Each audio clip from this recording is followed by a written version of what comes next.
কচিরা, আমারই 50 বছর বয়স, তোমাদের যাদের 18, 20, 22, 24, সত্যি বলছি, তুমি তোমার জীবনটাকে একবার বোঝার চেষ্টা করো। তুমি আজকে 18, কিন্তু আজ থেকে 10 বছর পরে তুমি কিন্তু একজন বাবা, তার 10 বছর পরে তুমি কিন্তু একজন যোগ্য অভিভাবক, তার 10 বছর পরেই কিন্তু তুমি একজন দাদু বা নানা। তোমার জীবনটাই মোবাইল মোবাইল করে সর্বনাশ করে দিও না। তোমার জীবনটা অনেক দামি, অনেক দামি। কিছু না থাকলেও ইমানের কলমাটুকু তো আছে।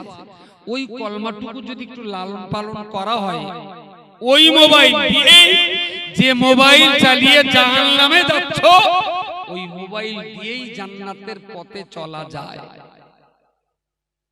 আমার এই কম দামি মোবাইল, 12,000 টাকার এই মোবাইল, 12,000 না, 20-22,000 টাকা দাম, সেকেন্ড হ্যান্ড কেনা।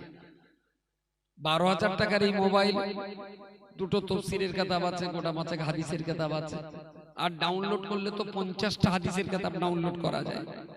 ইচ্ছা করলে নামাজ সংক্রান্ত কত আয়াত কোরআনে আছে, নামাজ লিখে দিলেই সমস্ত আয়াতগুলো পেয়ে যাওয়া যাবে।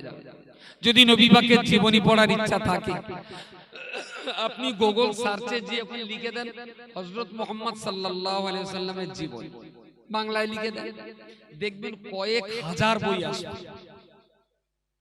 আপনি সেই বইটা প্রতিদিন একটু একটু পড়ুন, কোরআনের আয়াতগুলো একটু তেলাওয়াত শুনুন, আল্লাহর কোরআন একটু পড়ার চেষ্টা করুন, দেখবেন আপনার লাইফটা না, এই মোবাইল আপনার লাইফ চেঞ্জ করে দেবে।